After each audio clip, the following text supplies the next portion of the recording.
Numinous Podcast with Carmen Spaniola.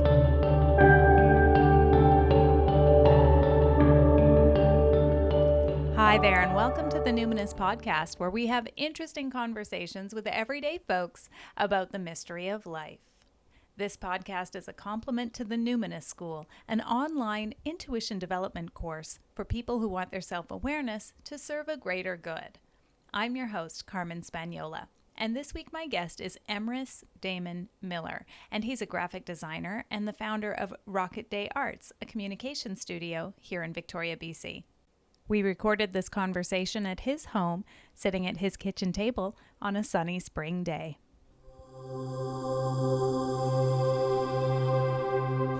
Okay, let's talk about shamanism and graphic design. So when I first said, hey, Emrys, I'd love for you to be on my podcast, you came back with, hey, that'd be awesome. Here's a bunch of ideas. And the first one was, how about shamanism and graphic design? And I thought, what the hell are you even talking about? Like, what does that look like? Are you in like a little sweat lodge in your office in the basement there and you're drumming away? Or have you actually done this where you've been like, okay, I need to evoke something for a client and I'm gonna go into the cave and go into trance? Have you done this before?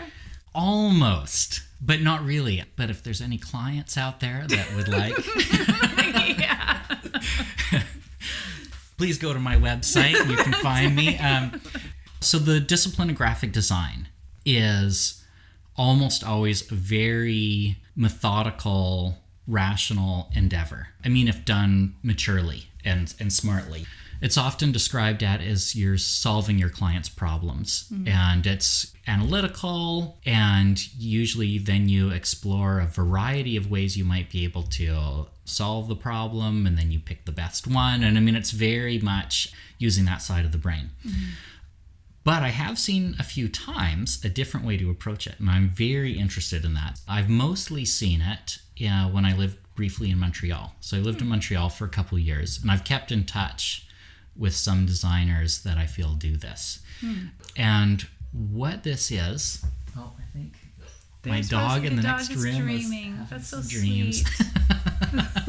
Okay, so give me a sense of what that looks like.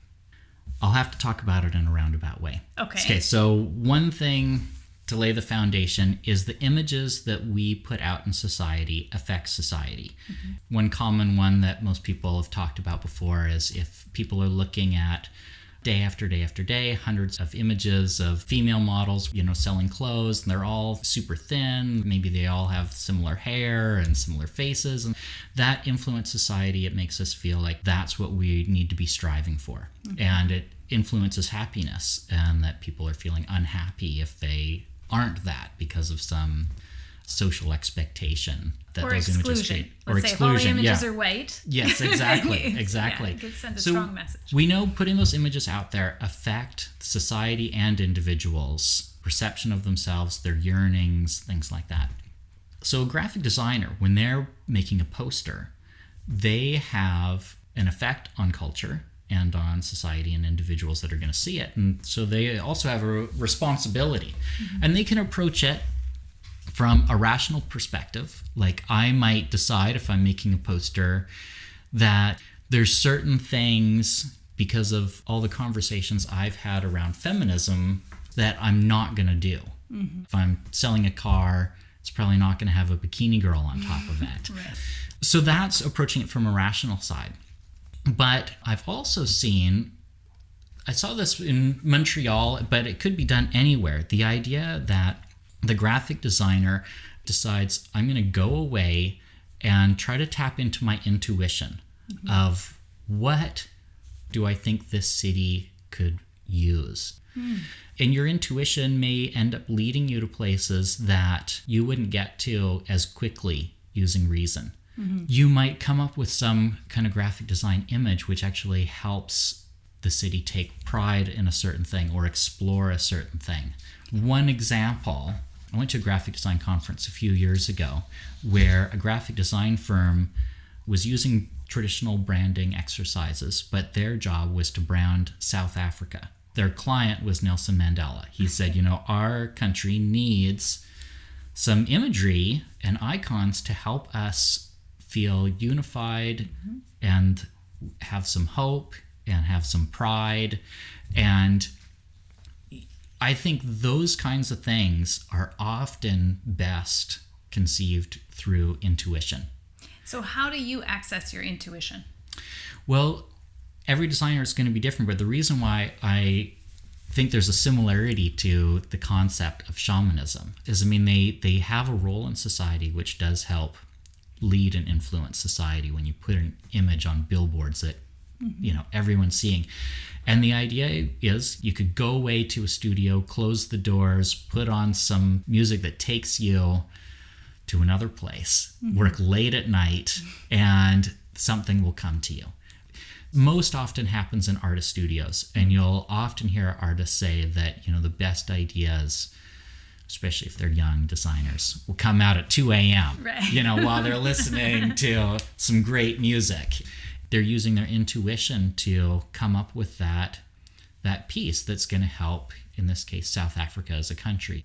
It could be done with Victoria, too. We could have a few graphic designers intentionally step out of the rat race and step out of society for a while to just use only their intuition to, as deeply as they can, try to explore what kind of imagery could be used, including an animal as an icon. Is there something we could do besides the loon that right. would influence us as a culture and take us to a different place? So, okay, let's play out the scenario.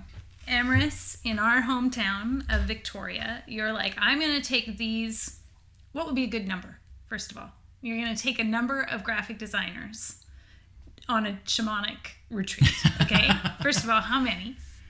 Well, I think it could be done with as little as one. I mean, you want quality over quantity, right? Right. And I think you really want to get them out of the rat race. And so you have, let's say, 4 or 5?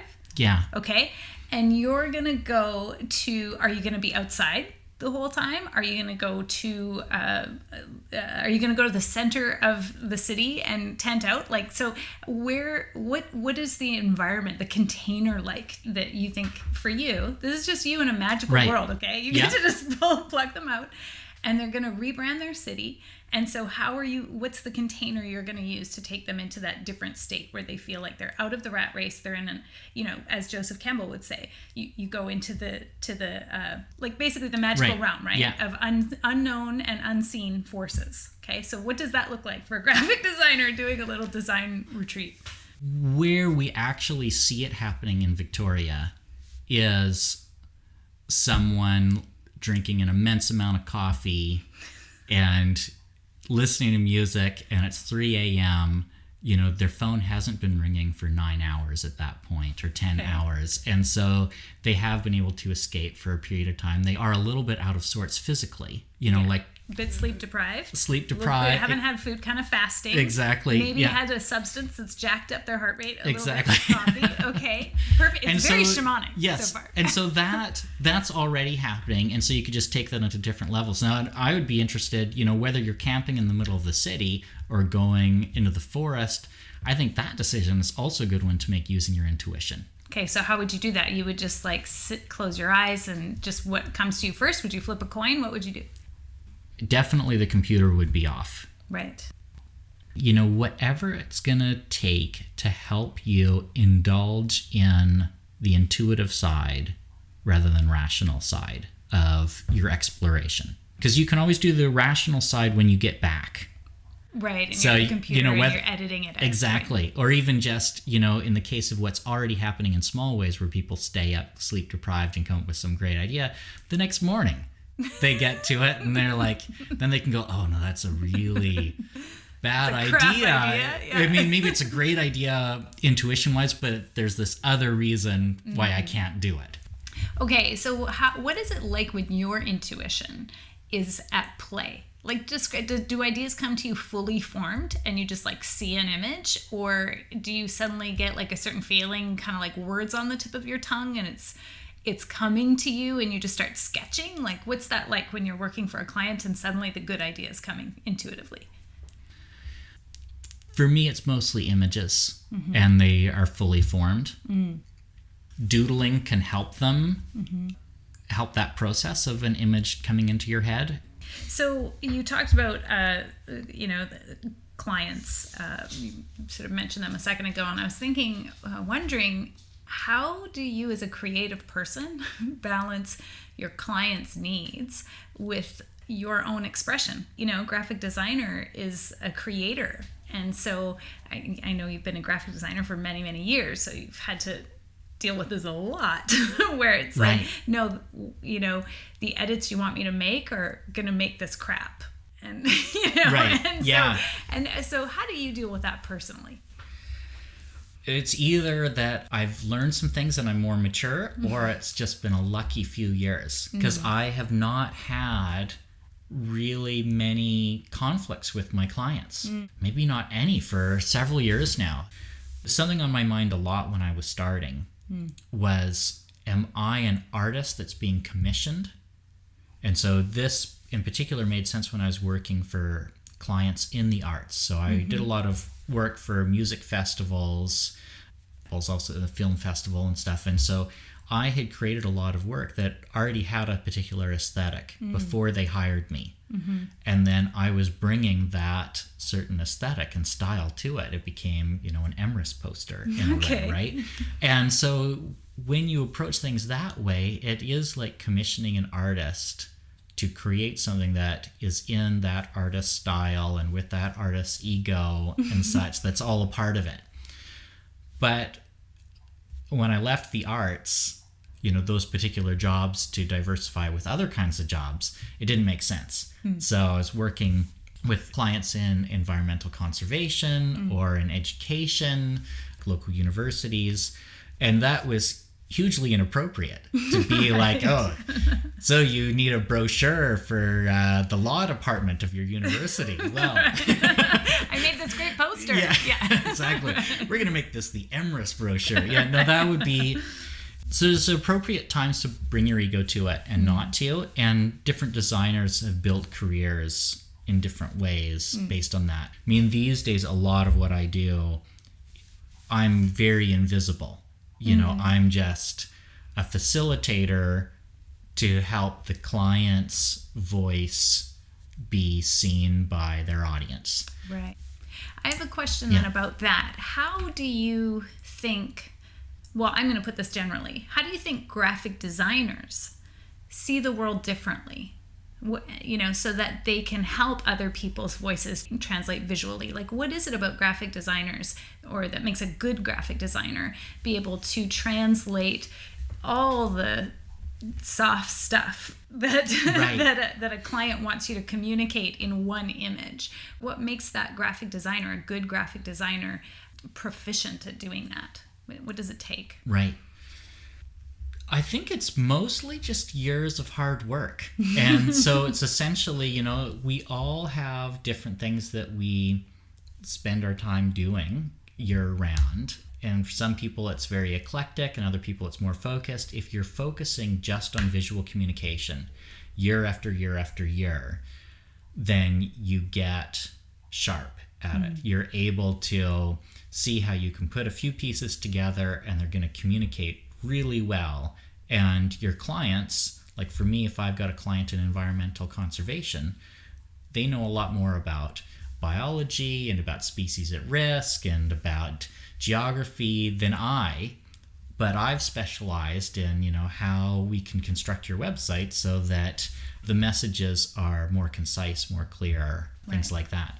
There is an aspect of it which is talent, and there's two different things that I've seen talent-wise. That seems to be potentially what you're born with. It's not nurture as much as nature. And I've had employees in the past, and that's also where I've seen, a couple of them were really strong in this. For one, there's people that are just strong visually.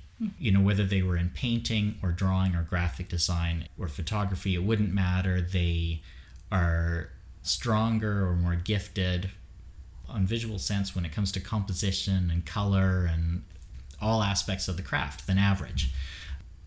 And then the other thing is some people are charming more than others. What do you mean? Well, I had an employee named Jocelyn, and her intuition when she was helping a client was very strong. Like, she would be able to come up with a solution for, how a website could be designed or how a poster could be put together, where it was a charming result. It was a result that the public wanted to engage with.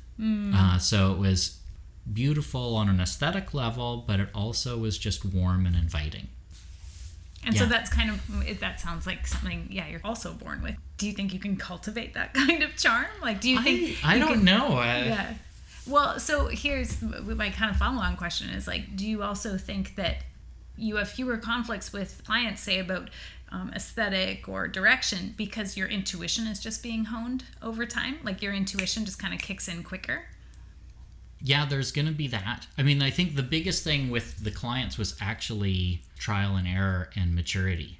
Okay. That, when I started, I was a young brat and had to go through some hard lessons of, like, that's not a good way to set up a contract. I mean, a lot of it has to do with setting expectations with the people you're working with. And so now, just because I've had so many flops in my youth, now it seems to be going much better. That I set expectations right at the beginning, and things go really smooth. I'm curious if you ever use any tools for working with your intuition. Like, do you ever use a pendulum? Do you ever open up books to see what the first word is that pops out at you? Like, how do you enter into a sort of creative dialogue with your intuition? You mentioned doodling. Right. If we were to go back to the first question about shamanism, I mean, what I would love to spend more time doing would be to have some client give me some hard problem metaphysically. And that I would go away, into a cave for a week and come out with some ideas that are a lot richer than what I would get with goofing off in Photoshop from my studio during 9 to 5 daytime hours. But I haven't done that very much. I have done that in small bits, in that I love to mix business and travel and pleasure. So my wife's father is a sailor, and I am thinking about my work and exploring ideas for my clients' work and my own personal projects while on a sailboat way up in the middle of Desolation Sound and travel. I mean, I just this morning booked tickets to New York City. Oh, cool. One of the main reasons that I'm going is because it is hint on this shamanistic experience where you leave your 9 to 5 familiar community. You go somewhere where you've got stimulation that's foreign to you, coming at you from all angles. I'm going alone, and I'm going to have space to capture what my intuition gives me. Well, and that's a cool idea too. If you were to, let's say you could beforehand set the intention that you were going to go on a hero's journey. And so everybody who crosses your path is now a helper or a keeper of something, right? Like that. It's fun, I think, to move through the world with a view to being metaphorically sensitive. Yeah. It's fun. Okay, so last question then. You are going to go on a vision quest. A client has given you a really tough question, metaphysically, a real tough problem. You're going into a cave, water, but no food. 4 days. And maybe a drum or a rattle, something, or maybe just like sticks and rocks. But, you could do whatever you want. You could be dancing, you could, maybe make a fire and, draw on the walls or whatever. But 3 other people are going to come with you. And they're going to be in the cave with you on a creative shamanic journey, vision quest. Who else do you bring? Living or dead? Living or dead? I'd want to bring strangers. Yeah. Really? Yeah, I mean, the whole point for me of the concept of a shamanistic journey is you're leaving what you're familiar with to experience something else for a while, maybe some wisdom or vision, comes to you when you're in that other environment, and you can take some wisdom from that and bring it back to the community at large. Yeah, I'd want as distant strangers as they could be. I mean, ideally from 3 other corners of the world. Mm-hmm. Even better if we don't speak the same language. Even better. That is awesome. Yeah. Well, very cool. Thank you very much, Emrys, for sharing your perspective with me and your gifts so that I can share it with my people. Thanks for being on the show. Thank you. That would be a deep dive into the world of symbolism and metaphor, wouldn't it? Going on a shamanic journey, not speaking the same language with strangers. But still, very cool. I would like to see the brochure that comes out of that. I hope you enjoyed the show. I want to thank Emrys for being my guest, and thank you so much for listening. This is a shout out now to all of the people in Switzerland who have been downloading the Numinous podcast. I don't know who you are, but you are my friend, and I am so appreciative that you have spent time with me. It blows my mind every time. This is very cool to have people all over the world sharing this moment with us. If you enjoyed the show, please share it far and wide with seekers like yourself, because you just never know who needs to hear it right now. And of course, I always appreciate your review on iTunes from whatever country you're listening in. If you'd like to keep exploring the great mystery of life with me, you can do so by going to my website, carmenspagnola.com, CarmenSpagnola. And while you're there, sign up for my newsletter. You'll instantly receive a meditation download, and you'll never miss a show because I'll send you a weekly update every time one gets posted. Until next time, take care.